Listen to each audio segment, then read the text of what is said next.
Lisa Urena. You said you like that song, right? Oh, I love that song. Talk to me, girl. What's it mean? What's it all about? Well, I can remember gaining somewhat of an independence. I was in my early 20s, driving all the way to Pensacola. At that time, I was living in Florida, so I was living in the Tampa Bay area, but driving all the way to Pensacola by myself to go visit a friend and just kind of figuring out who I was, and leaving a bad relationship at that time. So yeah. So it kind of reminds me, you know, that was such a great song when Beth was cutting me loose, right? I'd be like, girl, that ain't no way to do nobody. You don't cut Bobby loose right after Christmas and right before New Year's. After I just bought the $500 present or whatever, and then you're just going to dump me? Are you kidding? Yeah, but it was a good time for me to kind of grow as a person, and I could still see myself. I had a brand new Camaro. I had one of those RS Camaros. That was a big deal, and just blaring it, speeding down the highway up to Pensacola. So it was a good memory. Anybody ever been done bad that'd like to say, oh yeah, I remember when someone just dumped me, and you know they did worse than writing on the lipstick on the mirror, right? Can you imagine, you know, waking up in the morning, you're like, hey, where did they go? And then you look on the, you know, they wrote on the mirror in lipstick says, hey, I'm out of here. Anyone ever suffered something like that? It's kind of, you know, a horrible thing to go through. Anyone want to share? I done shared with Beth about dumping me. Y'all want to share with anybody that dumped you? Or maybe you were the dumper. Well, I'll share mine, but I'm going to put it in chat because my kids are sitting here. Oh, okay. I got you. Eric, have you ever been dumped? See, Eric looks too suave. I mean, he's got the tie on, he's got the beautiful hair, he's got the perfectly groomed vest. Nobody's ever dumped Eric before, I'm sure. Never. Christy, I bet you dumped somebody before. Christy, you cut them loose and broke their heart, didn't you? Can you tell us about it?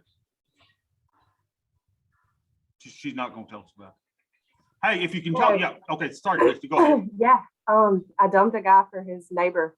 So that happened one time. Oh, you are heartless, girl. Wow. Then I married him. Oh, so, you married the neighbor? 2 kids. Oh, wow.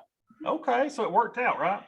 Yeah. So my best friend and Beth used to date, and then Beth and I dated, and so then one time when Beth broke up with me, she went back with my friend, and I pulled him off a four-wheeler and punched him in the stomach. Oh, I'll never forget that. And we're still great friends today.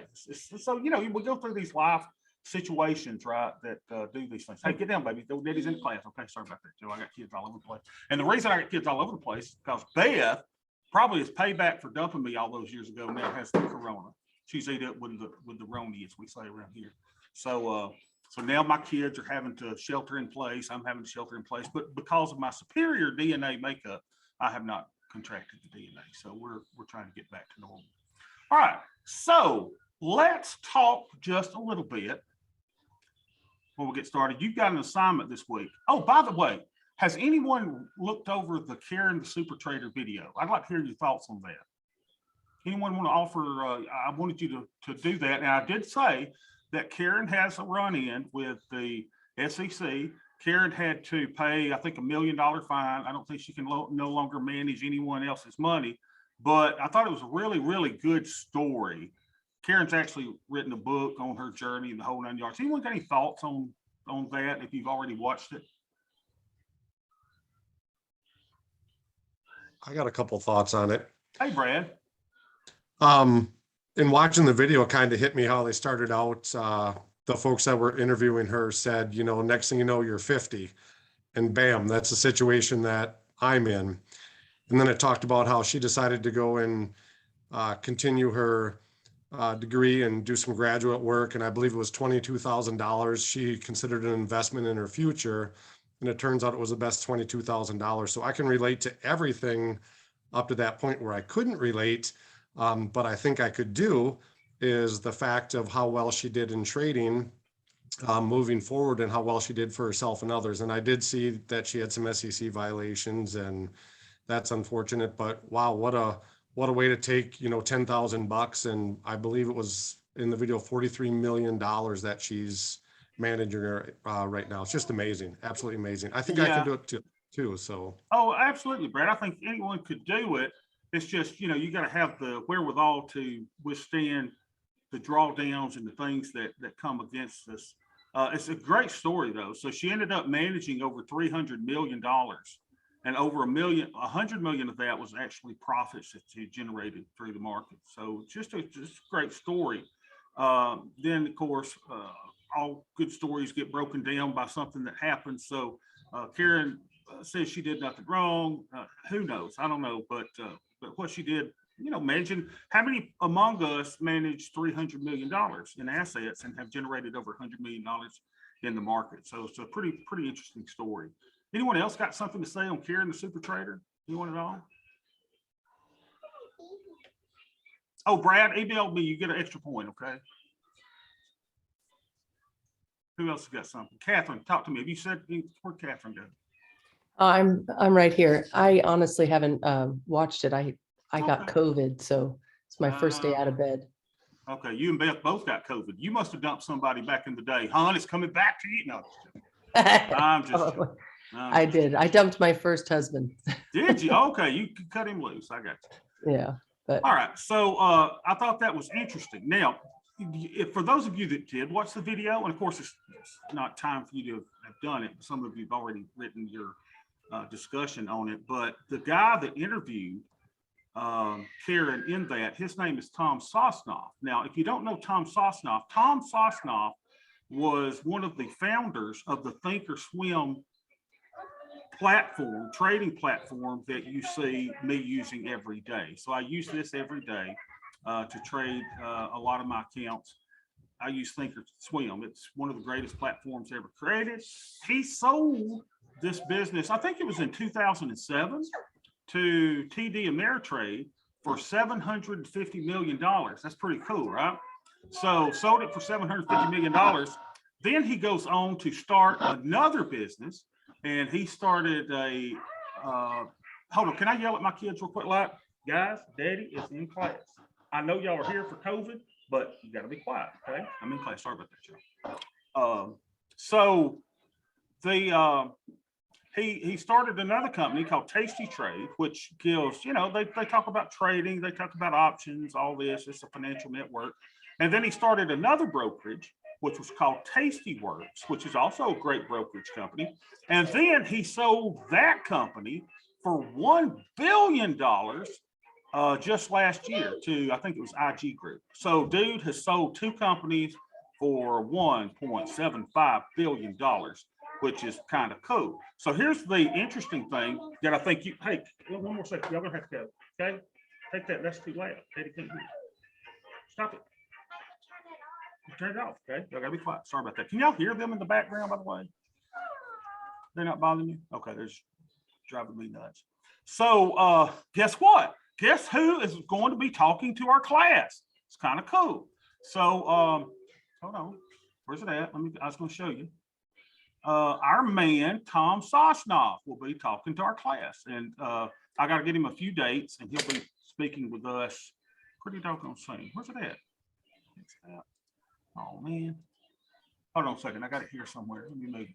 Anyway, Tom Sosnoff will be speaking to our class. So it's really, really good. We're going to open it out to everybody, I think, at the University of Alabama, at least in our department. And we'll open it up to a lot of people. I had a picture of Tom Sosnoff I was going to show y'all. Hold on one second. Let me minimize this and find it. Hell, here it is. I was going to show you Tom Sosnoff. All right, can everybody see? So Tom Sosnoff, and I got it on my graph here.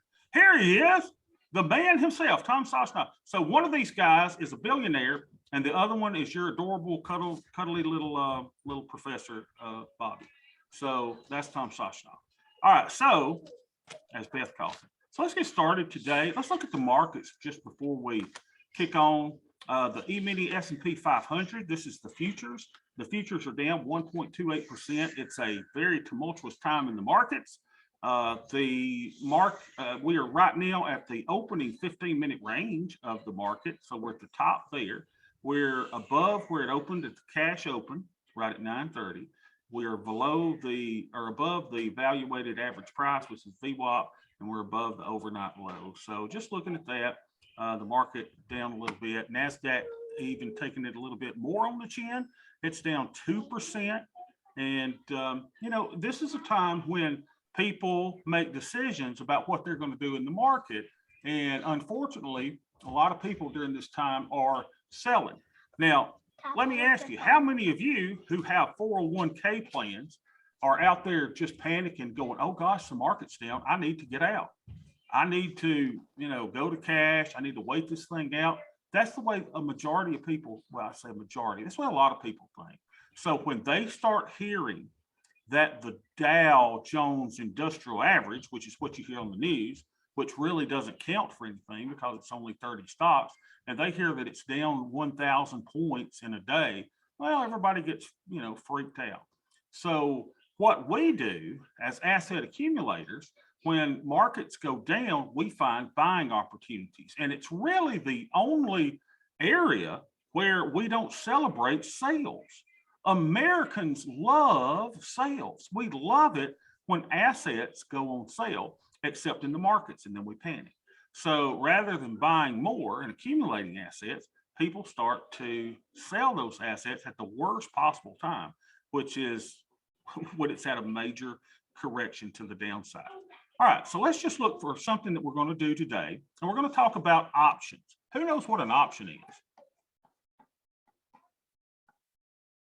Anybody want to give me a? Eric knows what an option is. Look, he's Eric K. Birch with the CFP on the thing. Eric, how long have you been a CFP?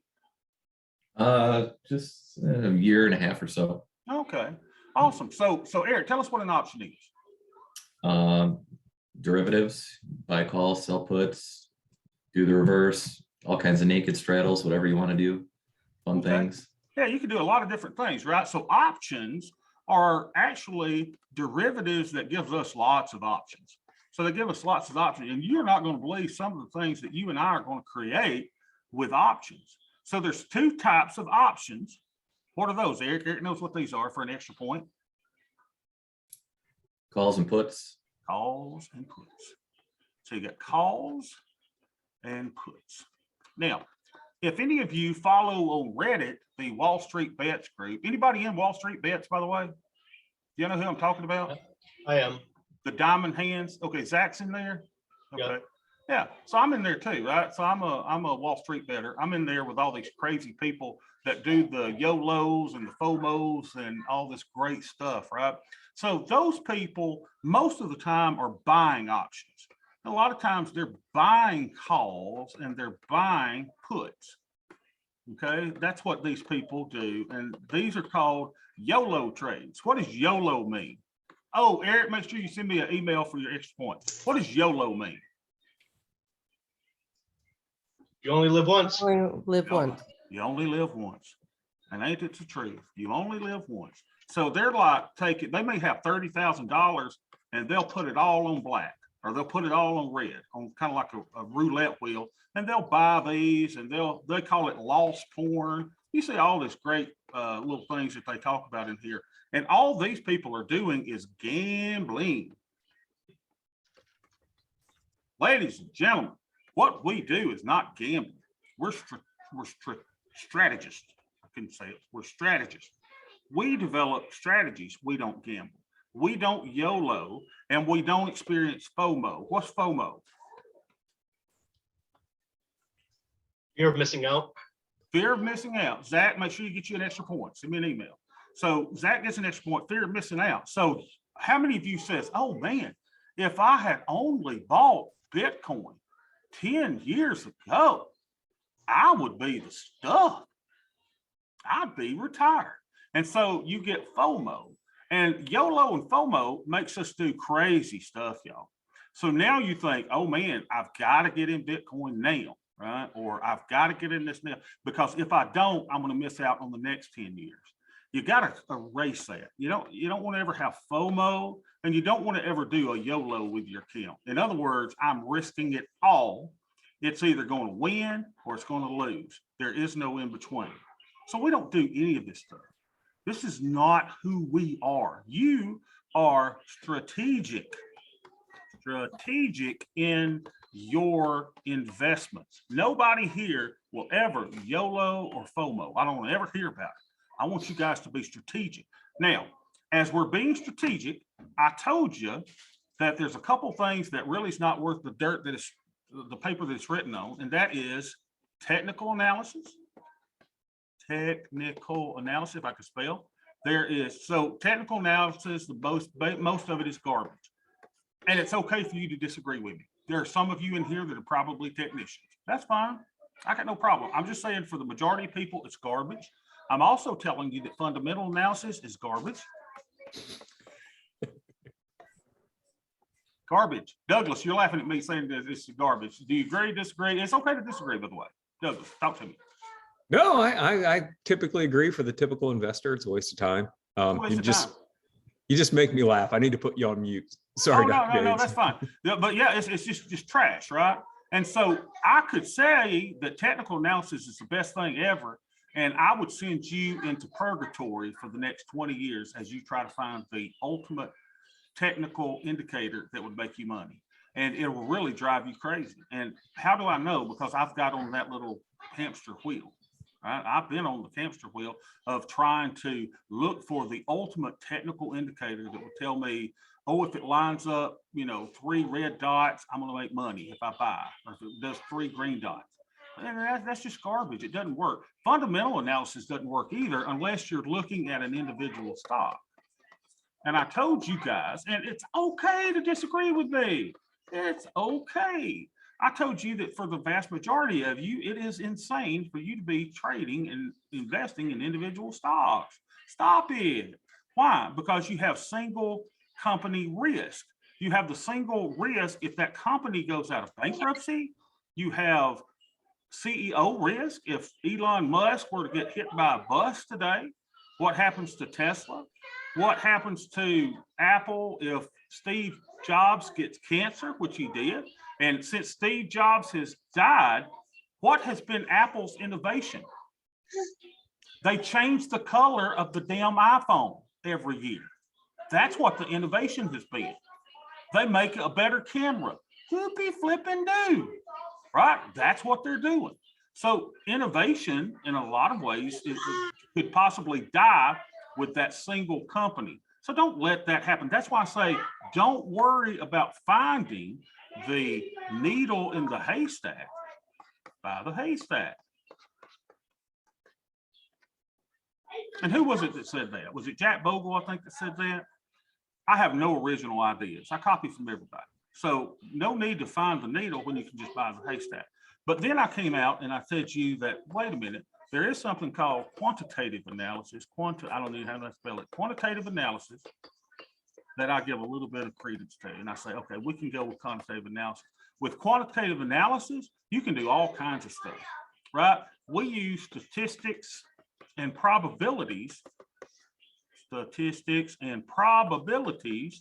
make decisions. How many of you have seen the movie 21? Okay, a couple of you have. So, right, okay, I'm looking at the chat, just make sure y'all can writing out her losses for a few months. It's interesting. I'm sorry to hear that. Wait a minute, what happened? My first husband left me when I was 9 months pregnant with my first daughter. Oh, Lisa. What a jerk, right? Yeah, we were on our way to work and said, oh, by the way, when you get home, I won't be there. What an I said, how am I a-hole. going to get home? She said, I don't know. It's not my problem. But you know what? Knowing that he was the creep that he is now, you probably didn't know it at the time. Aren't you better off without that creep? Right? And I'm sorry, you upset that I'm calling your ex-husband a creep. I apologize. Not the least. But I think 99.9% of us all gathered here together would agree that that's a creep. Unbelievable. What a loser, right? Yeah. I'm glad you moved on from that. All right, so the movie 21, how many of you remember this scene? I want to play you a scene really quickly. So there's Tom Shoshnoff, as Beth says. So let's see this. This is very interesting. All right, what's this? Where's my play button? Dang it. It's my play button. Here we go. So he chose number 1. Now the game show host goes and says, do you want to stay with your door or do you want to switch? What would you do? Isn't there a way to raise your hand? If you would stay with number one, hit the little button to raise your hand. Let me see how many of y'all would raise your hand. Anybody gonna raise your hand? Okay. Okay, several of you gonna raise your hand. I see it. All right, how many of you are gonna choose another door? Either door number 2 or door number 3. Raise your hand. Okay. Just interesting. Let's see what happens. Anyone disagree? Anyone? It's fine if you disagree. Right? If you could disagree with that whatsoever. But what you and I are in the business of doing is to make decisions based on statistics and probabilities. Fortunately, the options market gives us a lot of ways to do that. Now, keep in mind, when I was in college and my professors would teach options, you know, you get into options part of the book and it's probably 5 pages long and you spend 10 minutes on it. Everybody answer my question. Why did we spend 10 minutes on options in investment classes? They don't understand it. They have no damn idea what they are or how to use it. Okay. So I never learned about them when I was in any of the classes. So let me minimize this. Some of you say you can't see when I'm writing. So I want to make sure that we do this. So let's say puts and calls, and let's pretend that we're buying. Let's just start out with the put first. If you buy a put, what are you hoping happens? If you buy a put in an underlying, what do you hope happens? Anybody? Market goes down. You're hoping that the market, right, that the market goes down if you buy a put. All right. If you buy a call, you're hoping that the market goes up. Very, very, very, very easy, right? Now, when you buy a stock, let's think stock. What are the odds? Again, we're doing statistics here. What are the odds that a stock goes up and the odds that a stock goes down? Very important question. Does anybody know? So you buy Apple. What's the probability that it goes up? Yeah, roughly 50%. Roughly 50%. So it has a 50% chance of going up and a 50% chance of going down. Now, we know that based on the upward drift of markets, that's probably 53% probability of stocks overall going up, 47% probability going down. So really, when you're just buying an asset, you're giving yourself a 50% probability of success. Okay. Now let's go back to options because I think you're going to love this when I show you this. Now, not only can you buy puts and buy calls, you can also sell or what they call write. You can write calls and you can write puts. So it's just the opposite.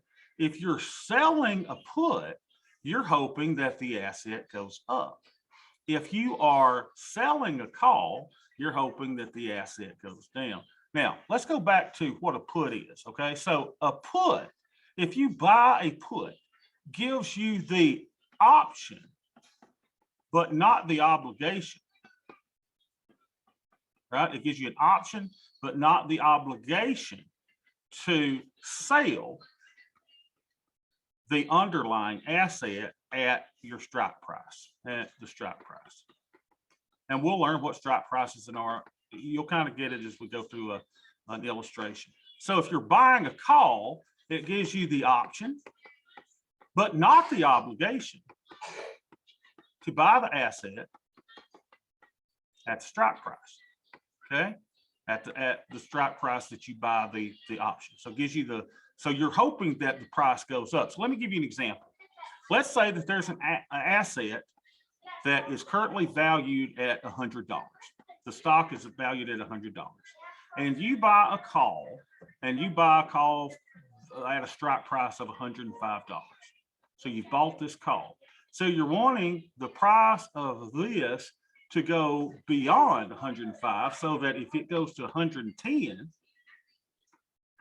you're really happy because you just bought it for the 105 strike price, but now the asset has increased. So the value of the strike on your option has also increased so that you can sell it. You can sell your option to make money now, the option that you bought, or you can use it to buy the shares, right? You can exercise your option to buy it at 105. Why would you do that? Because the price of the stock is now at 110. Win, win, win. Just the opposite on the puts. Okay, just the opposite on the puts. Now, here's what I want to talk to you about. Why would you ever buy a stock at $100 if you can acquire it for less than 100? So let me give you an example. Stock XYZ is trading at $100 a share, and you want to buy a round lot. All right, what's a round lot, y'all? Who knows what a round lot is? Let me see all y'all can't see you again. Shares. Who said that? 100 shares. Yeah, Eric and Zach, right? Both of you get an extra point. Make sure you add that to your tally when you're emailing. So a round lot is 100 shares. An odd lot, 100 shares is a round lot. And an odd lot is anything other than 100. So if you bought like 54 shares, that's an odd lot. So options, you got to keep in mind when you are working with one option contract controls 100 shares.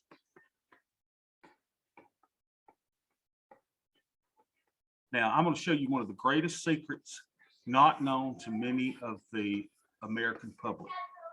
So let's see how you could buy 100 shares of XYZ for a price cheaper than 100.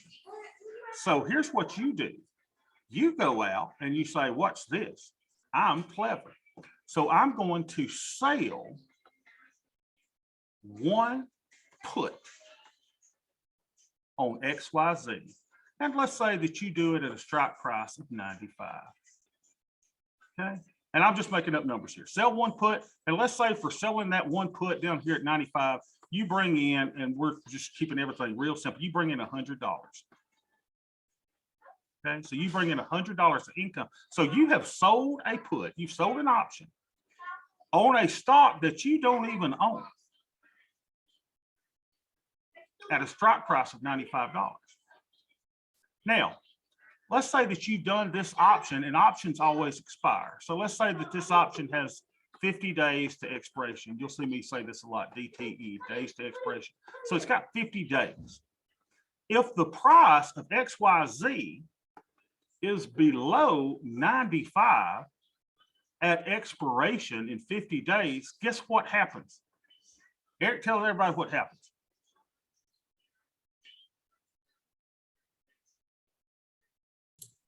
Expires worthless. Not if it goes under 95. If Oh, that's the profit on here. If the Minus- price of the stock goes under the strike price, you are put the stock. I want everybody to understand what put the stock means. That means that the market or whoever or whatever behind the scenes has put you 100 shares. 100 shares. So you get assigned the shares, right? You are put the shares, you are assigned the shares. So you receive assignment of 100 shares. But what was the price that you're assigned at? 95. So you have acquired stock at a better cost basis than you could have went out and just bought in the market. Now I'm going to show you examples to show you how big of a deal that this is, right? So instead of, you have now acquired stock for a $5 discount, and you got to keep income from the sale of the put that nobody can take away from you. Now, what is the risk? Well, the risk is, what if the price of the stock goes down to 70? And you are assigned the stock at 95. Well, you got a little loss there. But if you were going to buy it anyway at $100, you have improved your cost basis by selling the put. So one of the most simple of all options trades is to sell a put to acquire shares. Acquire, and y'all find out I'm a horrible speller. To acquire shares. Now, what's this? Eric knows this answer, right? So this is what happens. What happens if the price of the stock goes above 95 or above 100, anything above 95, what happens at expiration then? Then it's worthless. Expires worthless. And guess who gets to keep the $100? You do. Now guess you what you do for next month. If you're still bullish on the stock at 100, and let's say it's at 105 now, it went up, your option expired worthless that you sold. So you sell the 100 option, the 100 option. You collect another dollar, which dollar times 100 contract, you collect another $100. So let's say the stock stays above your 100 at expiration, you get to keep the money again. You've been continually selling options. You don't even own the stock, but you have created a nice little cash flow for you if you're still bullish on stock XYZ. Now let's go and show you in the real world how this works, because this is cool. Y'all, this is the stuff that Joe Blow public has no idea about. You're acquiring stock at a better prices in the market. So let's say today, here I am, and I want to buy SPY, the S&P 500. So here's what I do. I go into the trade tab and I type in the symbol SPY. And it brings up the options chain. So this is the options chain right here. So here's the stock price. The stock is down $4.22 today. I told you it's got a bid and ask.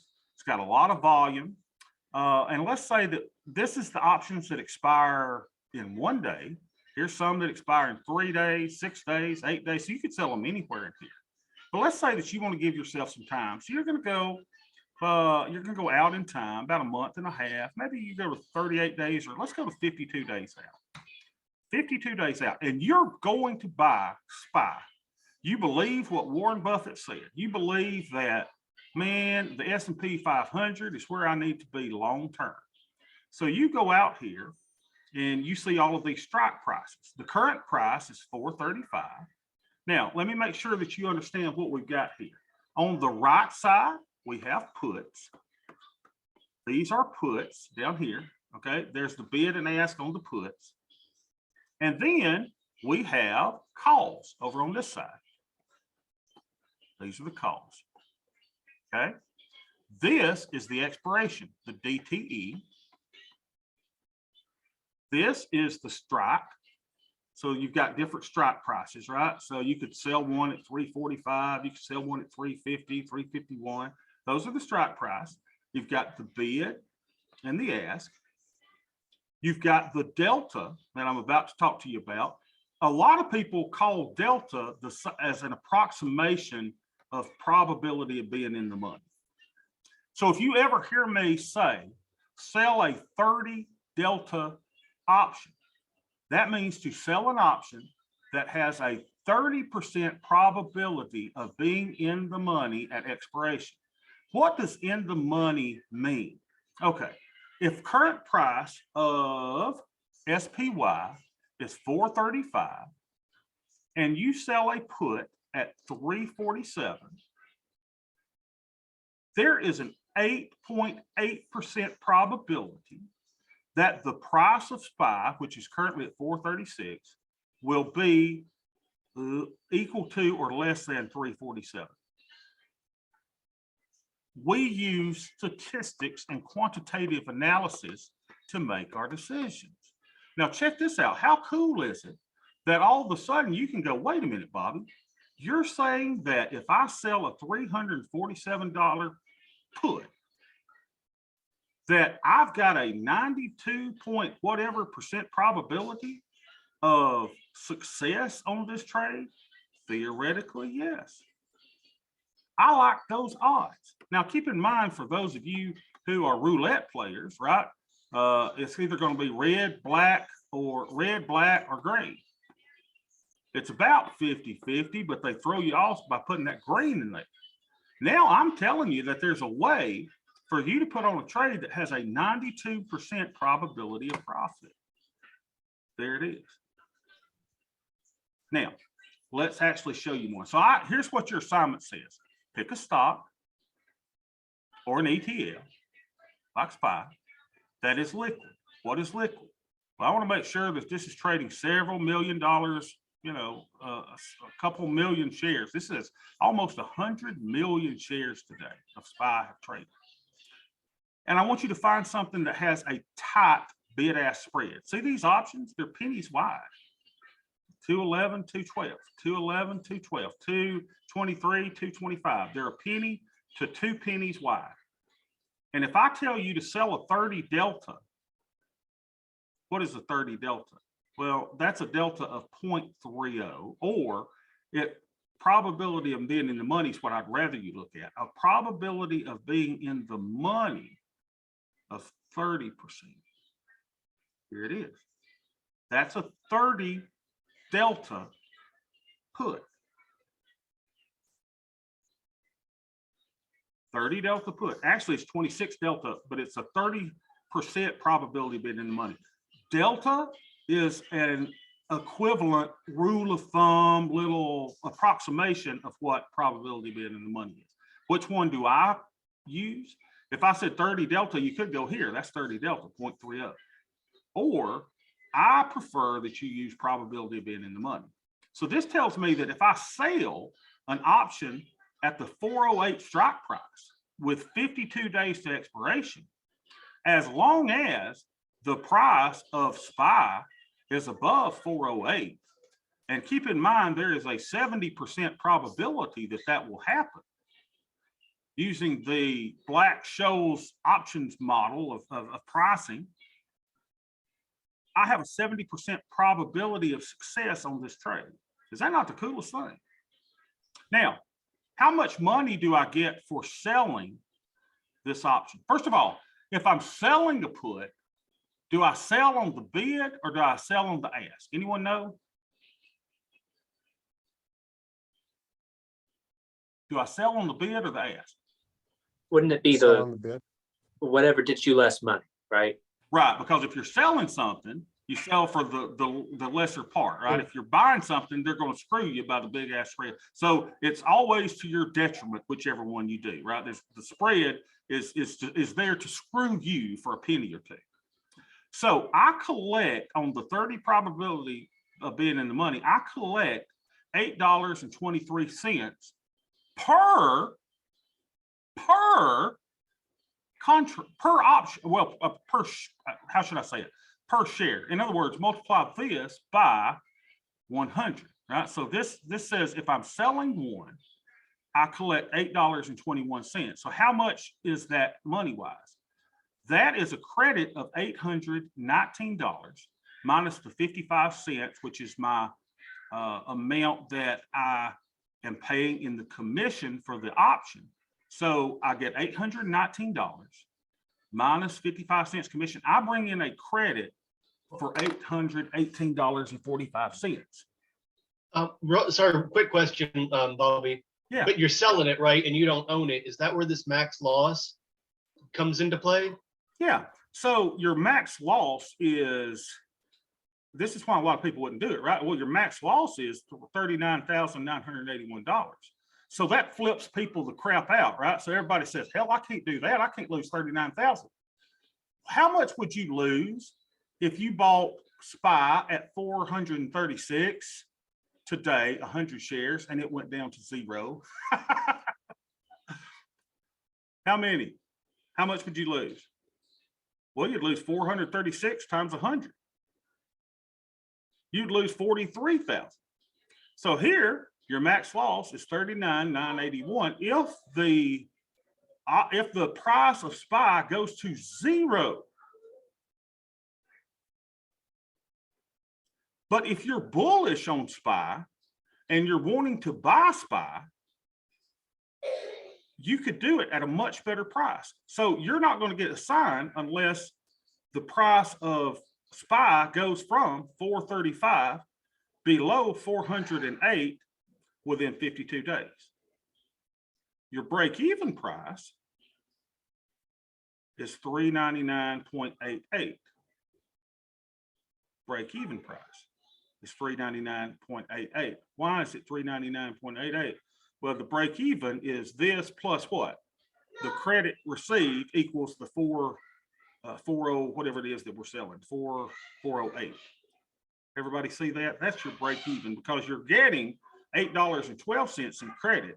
So instead of your break even on making a profit or making a loss as being 408, it brings your break even down to $3.99. So your max profit, you cannot make a profit more than the credit that you receive. The $8.12 times 100, because there's 100 shares, gets you a credit of $812. Max profit is this, max loss is this. Now, it takes buying power to do this. So in this margin account, it says that it would take buying power. This is the amount of your net liquidation value, the amount of your account value that the broker is going to use as collateral. So let's say if you had a $10,000 account and you sold one SPY put, it's going to take over half of your account as collateral to make that one trade, which means you could not trade two of these. You couldn't do two contracts and collect 1,600 because it would take all of your buying power. So here's your assignment for this week, and it's kind of simple. I want you to choose a stock or an ETF. You can do SPY. I want you to go to the option chain. Now, let me see this. Now, you can put a lot of different things here on your option chain. I would have bid ask. I always put delta and probability in the money. So you can change this to be all kinds of stuff, right?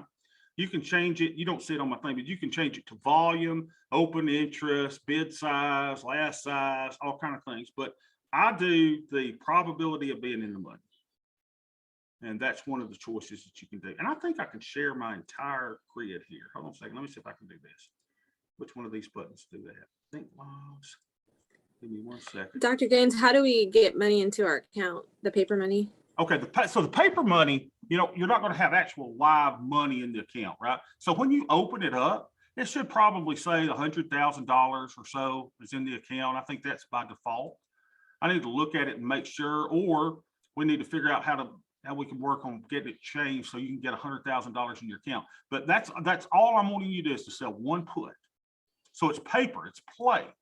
So you're not actually putting real money. Don't do this in your real account, okay? Don't take this as a trade recommendation. I just want you to see and to follow along. Go to about 45, 50 days out. Days to expiration. You see the little things here, right? Open the option chain. Go to the 30% probability being in the money, which means there's a 70% probability that it's not going to go below your strike. Let's find it again. So 30% probability being in the money. Here it is, 30.5 for any of these in here, right? And you're going to sell it. I want you to do one contract only, and then I want you to hit confirm and send, and I want you to take a snapshot of this. This is what I want you to take a snapshot of, this. And I want you to tell me what's your break-even price. So the break-even price plus the credit received equals the strike that you're selling, right? So that would be the 409 strike. I want to know what your max profit is. Tell me what your max loss is, and tell me how much buying power it's taking to put that trade on. Now, a lot of you are going, "Oh my God, Bob, this is a little bit Greek to me." I got it. I'm throwing you in the water. I went to a culinary art school at the Art Institute of Atlanta. And it was back when Beth and I were in our whirlwind dating phase that lasted 6 years. And at the Art Institute of Atlanta, I had 2 culinary chefs who were my professors at the Art Institute of Atlanta. And the first one was all about theory. We opened the book up, we read the chapters, we did the little problems in the back, we talked about theory. The other one got us in there, and on the first night, we were deboning a chicken. And I remember telling my Hungarian chef that we were deboning the chicken in the other class, and I can't speak like the Hungarian would speak, but he was like, "Oh, that's so terrible. You should not be in there doing that," you know. And he was like, "You got to know the theory." But guess what? I learned more by being in there deboning a whole chicken, than I did by sitting in his class and doing the theory. So it's going to be a little uncomfortable for some of y'all because you got to go in here and you got to find your stock, right? So let's go to Apple. most of you brought up that you like to trade Apple. Okay, so you've bought into the technology that Apple does. Every year, they're going to come out with a bigger phone or a smaller phone, and they're going to change the color of it, and they're going to make the camera better. Other than that, there's really no innovation. And I'm joking now, right? Y'all know I'm joking. So you're going to open the options chain. You're going to go on the put side. So it says puts, calls are over here. We don't even want to talk about calls yet. And I want you to go to the 30% probability of being in the money. Bobby, there's no 30%. There's a 27 and a 34. Either one of them will do it, baby. Y'all friend. Choose one. So they're 5 cents wide. So that's pretty tight, right? There's, you know, if you've got something 50 cents or wider, I wouldn't do that. So, you know, you want them to be a tight bid-ask spread. Hit the bid, left click, brings up one contract, right? Tells you the price, limit order. Never do a market order. They're all limit orders. And you can up your price, the credit that you're receiving, or down the credit to move it around. You hit confirm and send. Tells you how much buying power, tells you what your credit is, and tells you what your max loss is.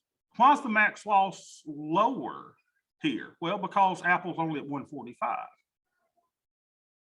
Can you imagine if this was Tesla, $800-900 stock? It'd be a lot bigger, right? It'd be a lot bigger for your account. But on your $100,000 account, you know, choose something. I would say probably choose something, you know, $100, 200 stock, something, or you can do SPY, even it's in the 400s.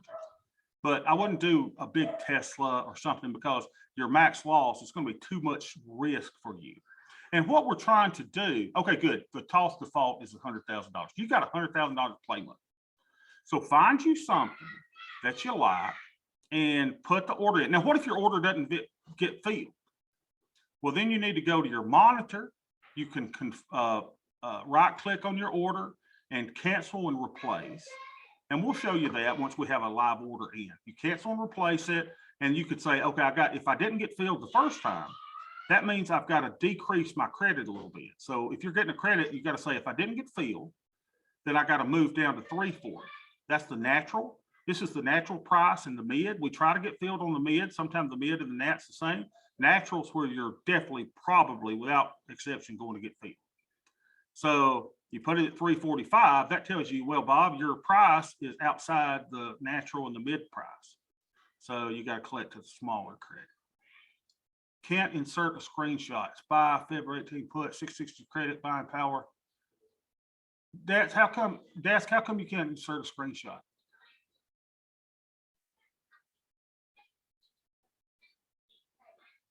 See, here's what I do. I do snippet, snippet, snippet, snippet, snippet two, and I go new, and I go boom. There you go. Then save it. Save it as, you know, in your downloads, a screenshot, and just upload it. Simple, simple, simple. Even if you've got a, okay, yeah, so you're gonna have to learn how to do a screenshot. If you're doing it on your iPhone or your mobile device, where do I upload it? Okay, so you upload it in Blackboard. Don't email me. Don't email me your screenshots. Upload it in the assignment.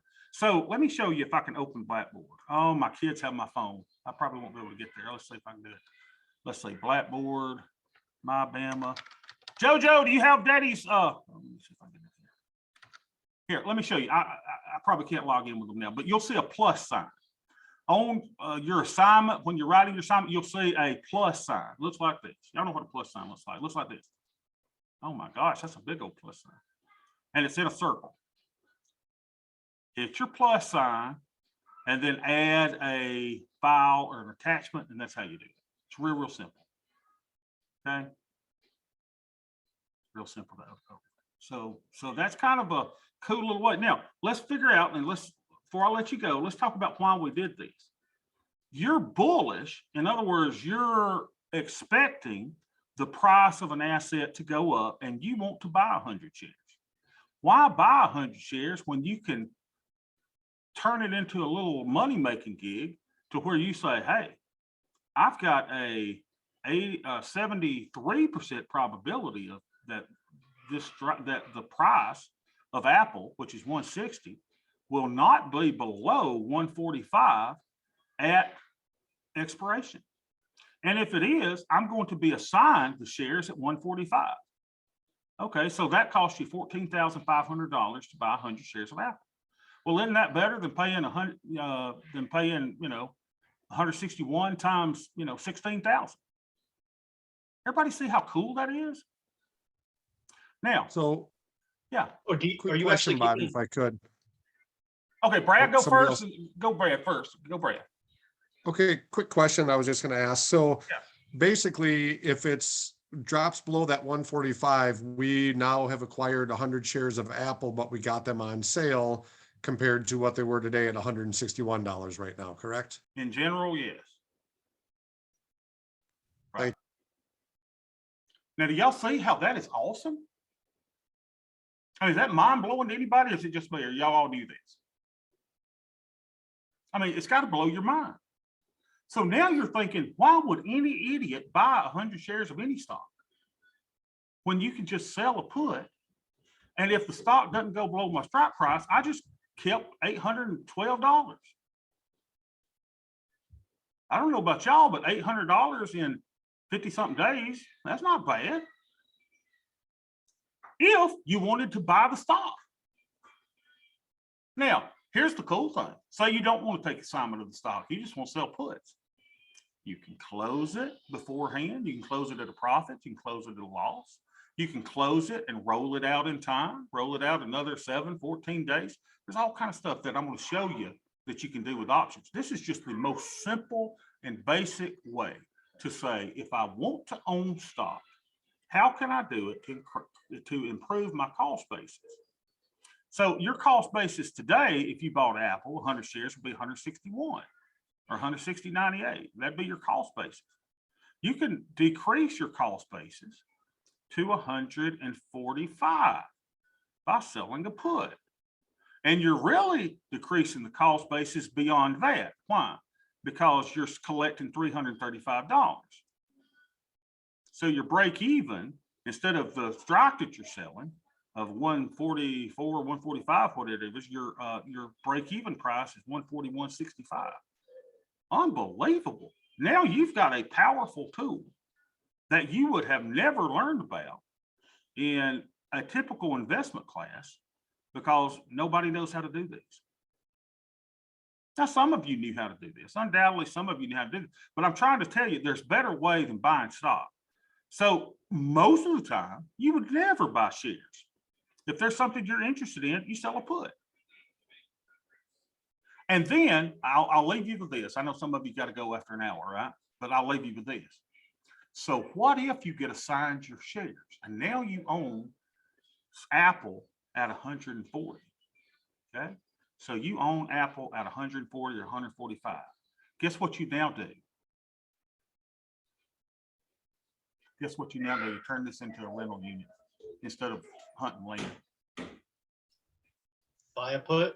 You sell a call against it.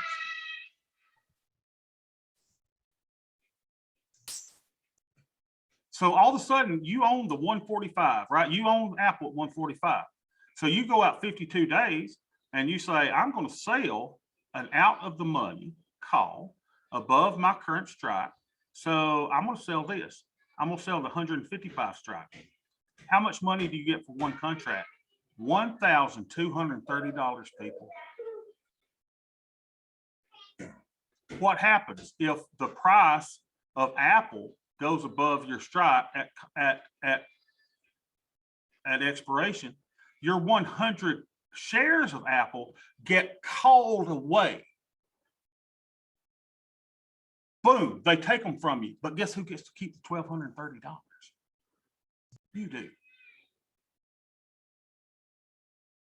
Is this blowing your mind? Okay, now that's called a covered call. You own the shares and you're selling calls against it to generate income. Now, what if you own it at 145 and it goes down to 130? Guess who gets to keep the whole money and keep your shares? You do. So what do you do the next month? If it goes to 130, you determine what your break even is, right, on the stock, what your cost basis is, and you go out here and you sell another covered call. Maybe you sell this one and you're bringing in $1,570. Boom. What happens if the stock keeps going down? You don't care because you just made $1,570. Now, the problem is, what happens if Apple explodes and Apple goes above your short call? Well, you're capped on your profit. You're only going to profit from whatever you own it at to whatever your short call is here.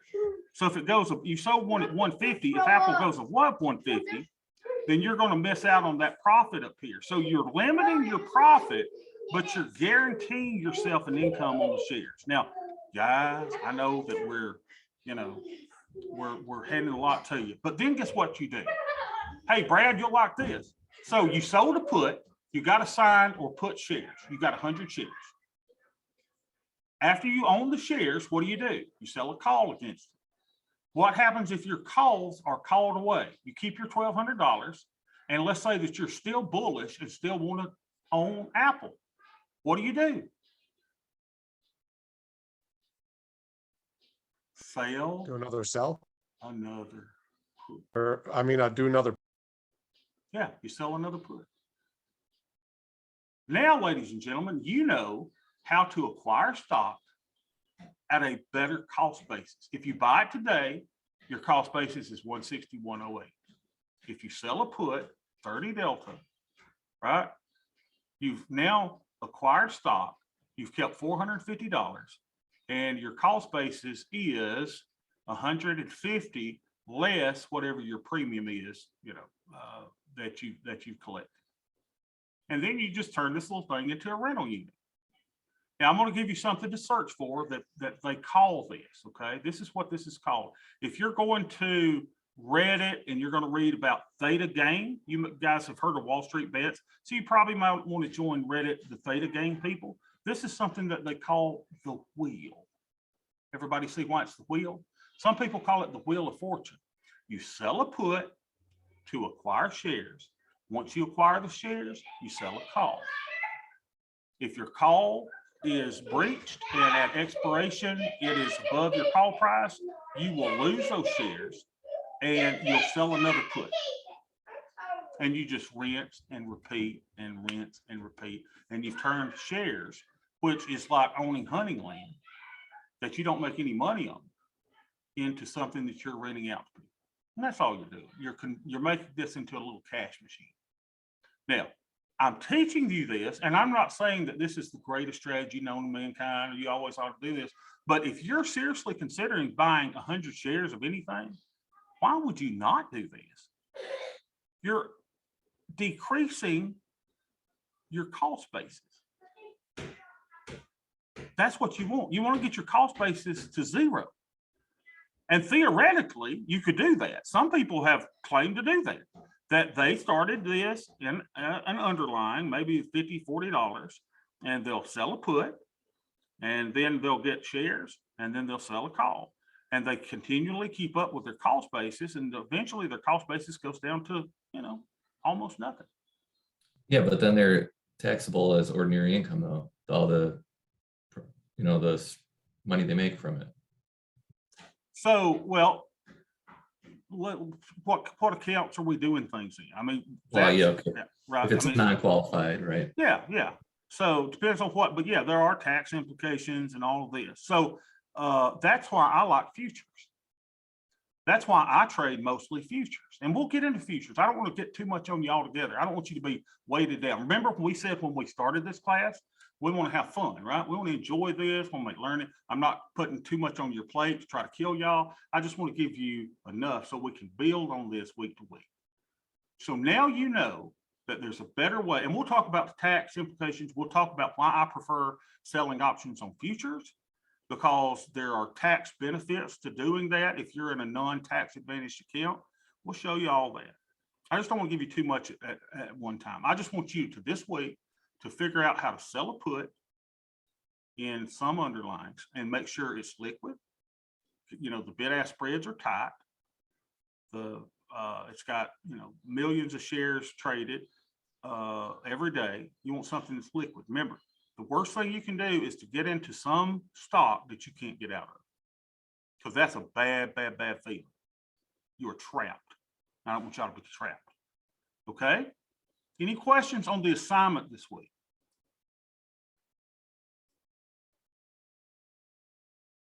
Okay. And I'll be, yeah, I know you went over it a couple times, but you went so fast because I've never even done trading. Can Sure. you just walk me? I know you said we go into our paper one, we'll go into options, and then are we randomly putting in any stock we want? Okay, you No. hit trade. yeah, you hit the trade tab, right? So remember, Okay. I told the trade tab, you got to know the symbol. So if you don't know Okay. the symbol, maybe you got to Google it, right? So you're just like, oh my gosh, I don't know. What should I do? Well, I'm saying I would probably do a stock that's, less than $500 for sure. Because if you do Tesla, it's going to take a lot of buying power. Because if Tesla goes to zero, you're going to have a big maximum loss. So I want you to do something like, I don't know. I just love SPY. SPY symbol. It's the SP 500. Type in SPY. Let's go through it again. Here's the option chain. If the option chain isn't open, left click the option chain so that you see all the options. This is the days to expiration. Go around 40 to 50 days out. There's 38, 52, either one of those. So I'll go there, click on that. And then here's the puts, right? So I want you to sell a 30 delta. What is 30 delta? 30 delta is an equivalent of probability being in the money. So I want you to do probability being in the money of 30%, which gives you a 70% or greater probability of success in this trade. Then we're going to go down. So here it is, right? 30, 30, 30 right there, or 29 here, 30, just around in this area. Then you're going to left click on the bid because that's the sell. You sell on the bid, you buy on the ask. So choose your strike price, 409. Where's it currently at? It's currently at 437. You've got a 70% chance that this is going to be out of the money at expiration. In other words, you've got a 70% chance of not getting assigned this stock. You've got a 70% chance that you're going to keep your $845. So left click there. It'll say one contract. Now, if it says 100 contracts, change it to one. I just want you to do one contract. And it'll give you the price. It'll say the net and the mid, and this price will change. You can lock it. Hit confirm and send. Now, confirm and send. This is the screen I want you to take a picture of. So open Snippet or do whatever you got to do on your phone to get this thing. So I'm going to make a copy of that with Snippet. You're going to save this onto your hard drive.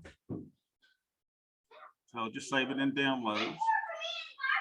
Then you're going to go to, now, I want you to go ahead and complete the order. I want you to, after you do this, I want you to hit send.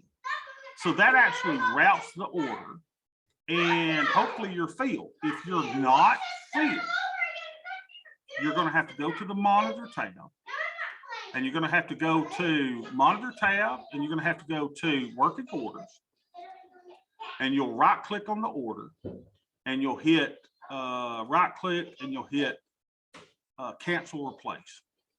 So then you would go in and you would, it'll show this again and you say, okay, I tried it at 833 getting a credit. So you got to basically shoot yourself down a couple cents, right?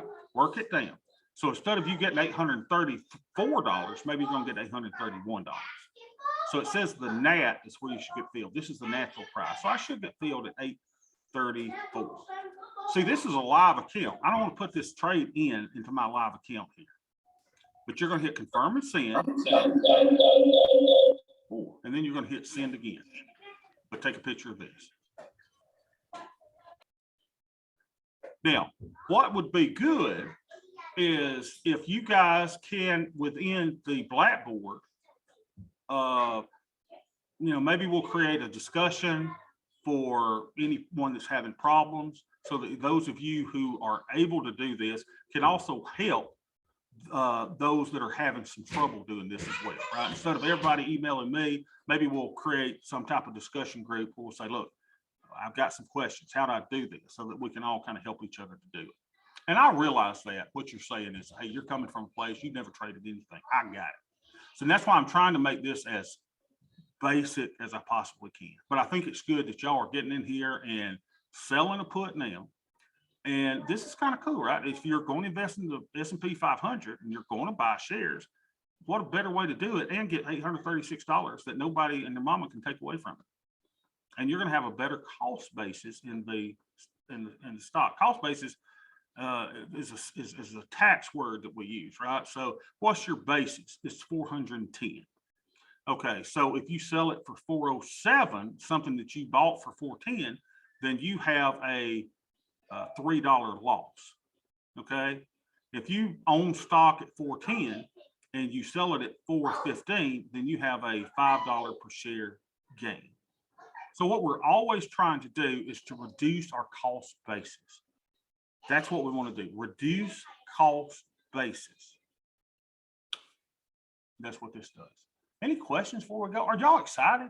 Y'all are options traders. Can y'all imagine if y'all were in the same old just boring investments class, just reading a book all the time and not doing the actual live stuff? I mean, I do envy being y'all getting to learn this. Y'all are learning the stuff that I had to dig out on my own. You're not going to teach. They're not going to show you how to do this in a CFP plan or in a textbook or anything. This is stuff that you just got to dig and dig and dig until you learn. And we're using quantitative analysis. We're using statistics and math to make our decisions. All right, y'all have a very, very, very blessed day, and I will see y'all on Thursday. Roll Tide.